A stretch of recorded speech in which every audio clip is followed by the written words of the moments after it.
Okay, good evening and welcome to Fairfax County Public Schools Virtual Military Night. My name is Bridget Wright and I am an educational specialist with the College Success Programs here in FCPS. I will be the moderator for the ROTC and Service Military Academy session. This session will be recorded. If you experience any technical difficulties or need to leave the session early, the recording will be available for you. So tonight we have three presenters. We have Brandon Garcia from the U.S. Air Force, ROTC Scholarship Advisor. We have Randy Ray from the Army ROTC at Georgetown. And we have Dominique Blum from, it looks like, Virginia Military Institute. So I'm going to turn it over to our presenters without further ado. And we are going to start with you, Mr. Garcia. Take it away. Sounds good. Thank you so much for having me out here. Just to touch base with you all back at home right now, I'm Brandon Garcia, a Second Lieutenant United States Air Force. By trade, I'm a 92 T0, which is basically a student pilot. So if y'all see my name tag, there's no wings there, so we're not quite there yet, but we're working on it. I graduated from University of Nevada, Las Vegas about 10 months ago, actually, at this point. I majored in political science and I minored in aerospace studies, which in our school aerospace studies was just ROTC. So it's kind of fun. Overall, what my job is right now is I'm awaiting pilot training right now. So I'm going to go to Vance Air Force Base after this. But more importantly, my role here in the DMV area is to simply talk about Air Force ROTC as well as some of our scholarship offerings. And if you're part of the last session, you got a little bit of a taste of it. But overall, I can talk a little bit more about the Air Force specific stuff. And most importantly, talk about my pathway as to how I ended up here. So overall, 10,000 foot view here, no pun intended. Basically, the way it works is just like how we were talking about earlier, where it's like part-time military training while you're in college. That's the exact same pipeline that works for the Air Force too. The Air Force, Navy, and Army all have pretty similar programs as to how it works. A little bit of a different thing for us, though, is our first 2 years are called GMC, so General Military Course, and our last 2 years are called POC, which is Professional Officer Course. And so when you're an underclassman, you're being taught the fundamentals of the Air Force, all those types of things, basically what our role is in the total fight. And then eventually, once you're an upperclassman, you're in charge of basically running the entire detachment, which is our unit. And so overall, between the two of those things, I know the Army has things similar, but we call it field training. And it's, again, the 2 weeks we call ourselves the Army, where we basically go out to the woods and we pretend to ruck stuff around and fire guns, right? But overall, the majority of the Air Force ROTC program itself is basically there to structure you to ensure you graduate on time and with a degree to be, again, the most useful officer you can be in the Air Force and forward. But overall, the biggest thing that I always talk to parents about this is the availability of ROTC. So it's over 1,500 universities across the nation. If your school itself doesn't have ROTC, that's okay. So like a college, for example, does not have ROTC, that's fine because we have a crosstown agreement with certain schools. So for example, in the DMV area, specifically DC, we only have one school that has ROTC, and that's going to be Howard University. So if you go to Georgetown, if you go to Catholic University, if you go to George Washington, American, all you do is you drive over once a week, you complete your ROTC requirements, and you come on back. So for 4 out of the 5 days a week, typically when you're a student, you're focusing on basically just being a student at your own school. 1 day a week, you're an ROTC cadet. So that's kind of the way it works. And for me, my biggest reason why I did ROTC was I love the flexibility.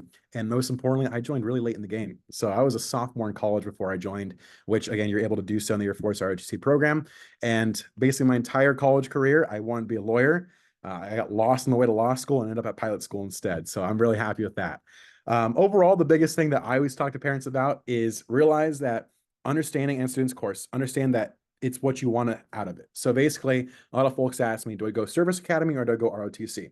I say it always depends on what school you're going to, the whole point. So for example, I had a really good friend who got accepted for an Air Force ROTC scholarship, and she got accepted into the Air Force Academy. So she decided which one I want to go to. She got into Yale. And so she actually went to Yale, became a Space Force officer, got a full tuition and fees basically paid for from the Air Force, and the college actually paid for the rest of it.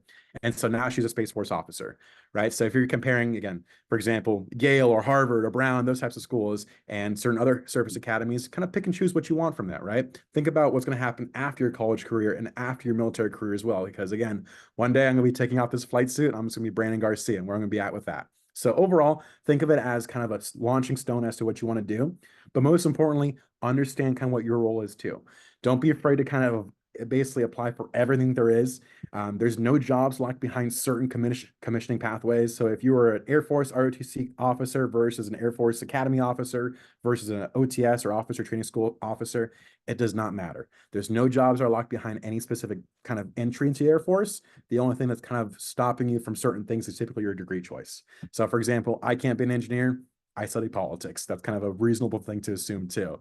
But yeah, overall, that's mostly what I have to talk to you about for the juniors kind of going into their senior year. We do have a scholarship open from July 1st until December 31st.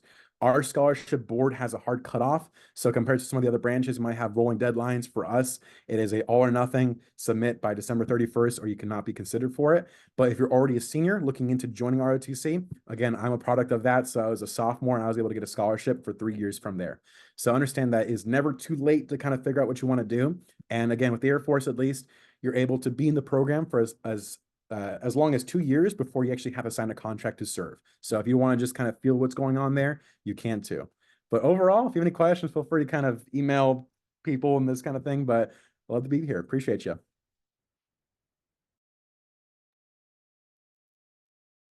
Terrific. Thank you so much. Randy, go ahead. So good afternoon, everybody. My name is Mr. Randy Ray. I am the Recruiting Operations Officer for the Georgetown University Army ROTC program. Even though I'm a Recruiting Operations Officer here at Georgetown University, when I talk tonight, I'm going to be more talking about ROTCs basically across the board. So that kind of gives you a little bit of information about everybody that's out there. The ROTC program gives you an opportunity to pursue your undergraduate studies at one of 1,100 colleges and universities across the United States. So, when you're thinking in terms of, again, should I go to a service academy or should I go to an ROTC program? The one thing I tell parents and students all the time is, again, it really depends on what it is you want to study. Some academic majors are taught very well at a service academy, but then you're going to have some academic majors that may actually be taught a little bit better at, say, a civilian institution. So it just really kind of all depends on you and what it is you want to study and what kind of a college experience do you want to have as well. So just kind of take those things into consideration as well. In terms of the ROTC scholarships, we do have an Army ROTC scholarship. Through that boarding process, you can be awarded either a 3-year or 4-year Army ROTC scholarship. And there are multiple places that you can apply that ROTC scholarship to. Again, one of 1,100 colleges and universities that are out there. You can apply your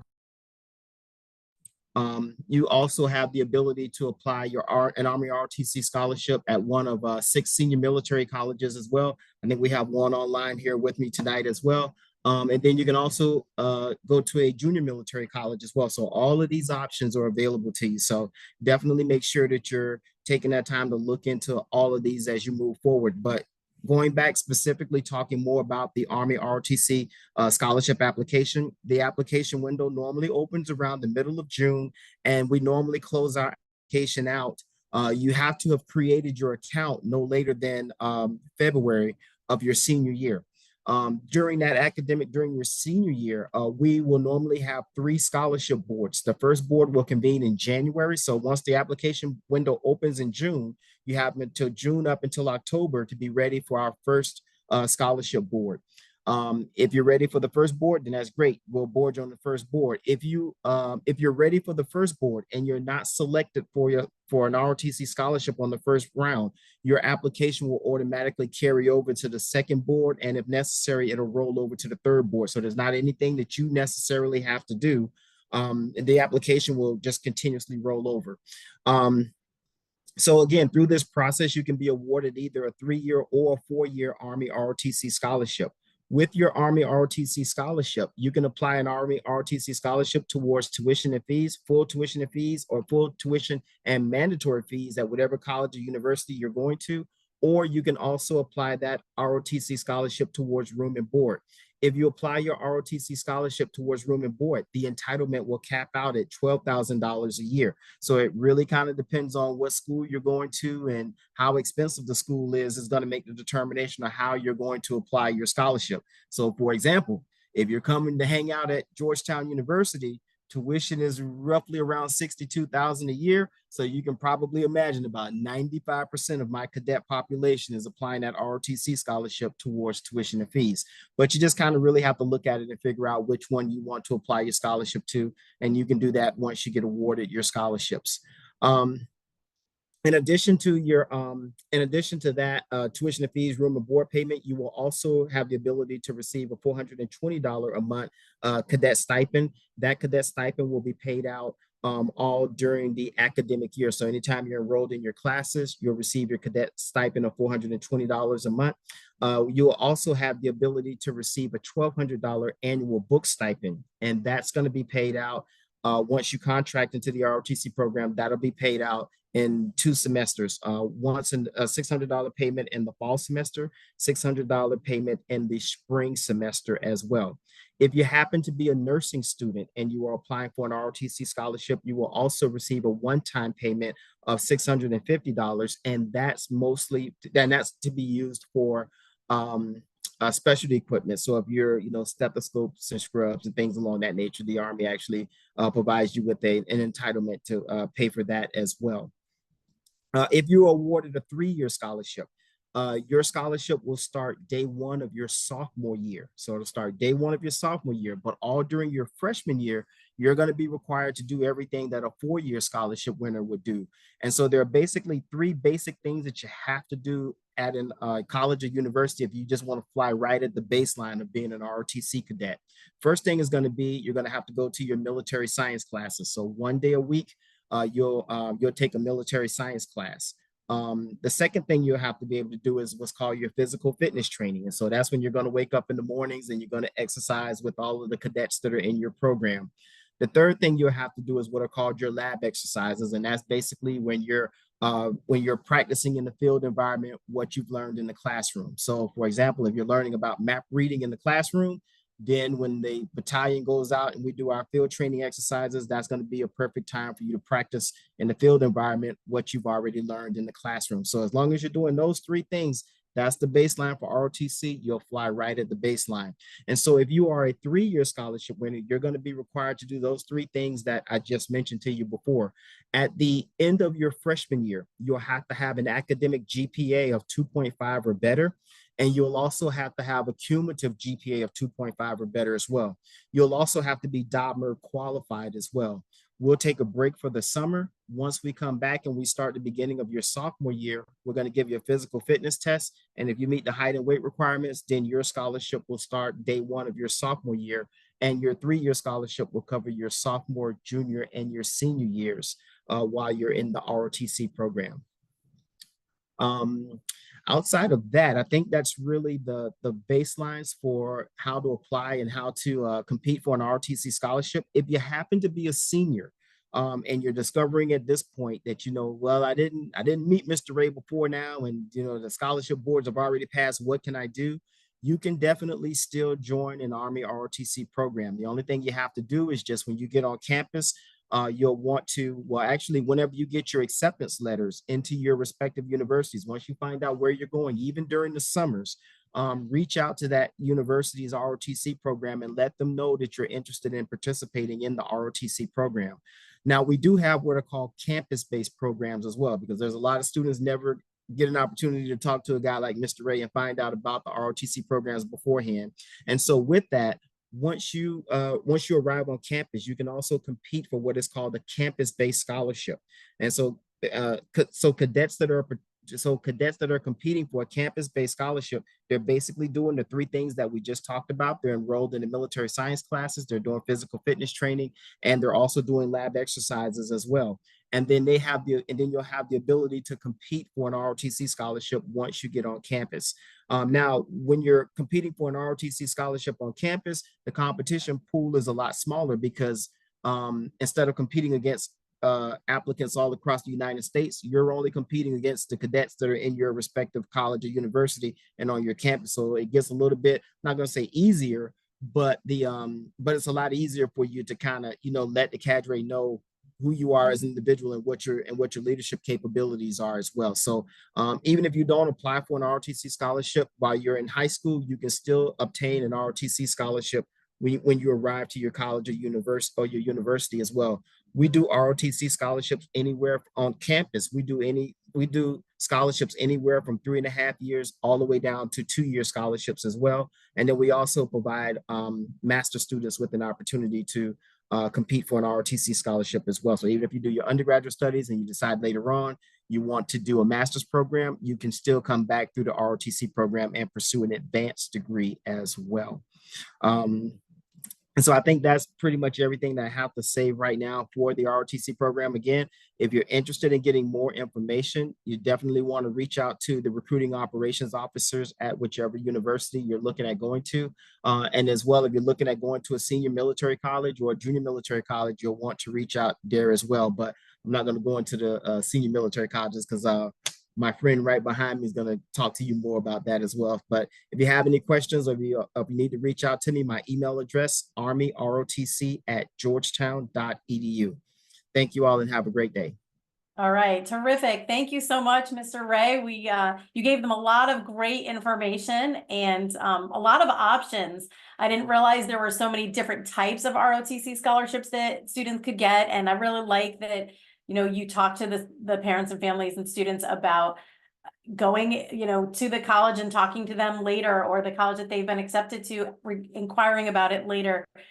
So that, as you mentioned, people that may not know about this in time still have some options. So thank you very much for all of that. Dominique, up to you. Good evening. Thank you for having me. My name is Dominique Blum. I'm VMI class of 2009. I was a business and economics major, and now I'm back as one of the assistant directors of admissions at VMI. VMI is the oldest state-supported military school in the nation, founded in 1839, so we've been around quite a while. We have about 50 cadets at the moment, so that lends us to a student to teacher ratio of about 10-1. So that basically means our classes are very, very small, and it's a very intimate learning environment. So if that's somewhere that you thrive, then VMI could be a really, really great place for you. Another great handhold to that is every student that comes to VMI is assigned to an academic advisor. So the whole time you're there, from the first week until you graduate, you will have one person who will check your grades, your schedules. They'll keep you on track, not only for graduation, but if you're interested in any minors or any concentrations within your major, they'll make sure that you're taking the right classes and you're on track for that as well. We're complete undergraduate schools, so we are mostly an engineering schools, what we're known for. That's our bread and butter. So you can study any kind of engineering here, but we also have a wonderful liberal arts department. So you can study business and economics, English, history, psychology, and you can also study math, physics, any of the sciences as well while you're at VMI. We have almost unlimited opportunities for you to study abroad if that's something that you would like to do. We even have opportunities to send our students in the summertime in case they don't want to miss out on certain milestones at VMI. They don't have to. They can study abroad in the summer. We do have athletics at VMI. We are Division I for NCAA. We're the smallest Division I school out there. But having said that, that basically means there's a lot of scholarships available for if you play a sport. So if you wanted to come to VMI and run track or play on our basketball team, our women's water polo team, anything like that, then definitely reach out to our coaches and get that ball kind of rolling and talk to them about their scholarship opportunities. Outside of NCAA, we have about 50 clubs at VMI. So anything that you want to be a part of, we can make happen. Our rugby club is amazing. They've been doing really, really well this year. We also have ballroom dancing. We have a drone club. We have an equestrian club, theater, glee club, jazz band, almost anything that you can think of our cadets have their hands in here at VMI. The normal day of a cadet, like Mr. Ray was kind of saying, you're going to start in the morning, maybe with your ROTC about 06. You'll have PT, and then from at 7 o'clock every morning, we have what we call our breakfast roll call. That's our attendance, where our entire corps will form up right in front of barracks, and they will all march down to breakfast together and eat breakfast. From about 8 to 3:30 is our class block, and then in your afternoons, they vary quite a bit depending on what class that you're in, but typically we use them as military training times, more ROTC times, or if it's a Friday or a Saturday, maybe we have a sporting event or a parade on campus. We do As a senior military college, we are a beautiful mix of between a civilian school and a service academy. So at VMI, we do not have any obligations for you to join the military unless that is something that you decide you would like to do for your future, or if you have received an ROTC scholarship and would like to use that to pay for your school. So at VMI, if you get there and you have a chance to decide whether you'd like to go the commissioning route or non-commissioning route, about 60% of our student body does commission into the armed forces every year, which is lovely. We love that. And we do have a lot of students who come in with scholarships. So it was great to hear all of that new scholarship information. If you bring in a scholarship, like Mr. Ray was saying, where it doesn't cover it will cover your tuition, but maybe it doesn't cover your room and board. VMI has a scholarship called our Call to Duty Scholarship, which will come in and help fill those gaps so that you can come to VMI and be debt free after you leave. Of course, same like Mr. Ray was saying, you have to keep your grades up. You have to pass your PT test. As long as you keep your ROTC scholarship, your Call to Duty scholarship will follow you, whether your scholarship is 2, 3, or 4 years. So that's a great thing that VMI has started to kind of help students afford it when they get here. I'm trying to think what else. Another thing that Mr. Garcia touched on, VMI is one of those central schools. So we do have a plethora, obviously, of ROTC, and schools around us do not. So we do host schools if you go to Mary Baldwin or WNL or Southern Virginia University, but you still would like to be an ROTC student. Those students come to VMI, they do their PT with us, they do their ROTC classes with us, and their leadership labs as well. We are the only military school that has a single sanction honor code. That's something that cadets and everyone at VMI holds very, very close to their hearts. It's not something that we plan on changing anytime soon, and we take it very seriously. It is like the majority of our school cadet led. So our cadets do run our honor system, our honor code, any trials or anything like that is all cadet led. And you can definitely, because we take it so seriously, you can trust the people that you're with on campus, and you can trust the people who live in the room with you and who are around. And it really grows into a very healthy, not only learning environment, but training environment as well. Of course, your first year, right when you come to VMI, is known as your rat year, your freshman year. It's about a 6-month period that we have where we break you down and teach you how to be an effective follower. And then after you've learned those skills, we're going to build you right back up and teach you how to be an effective leader.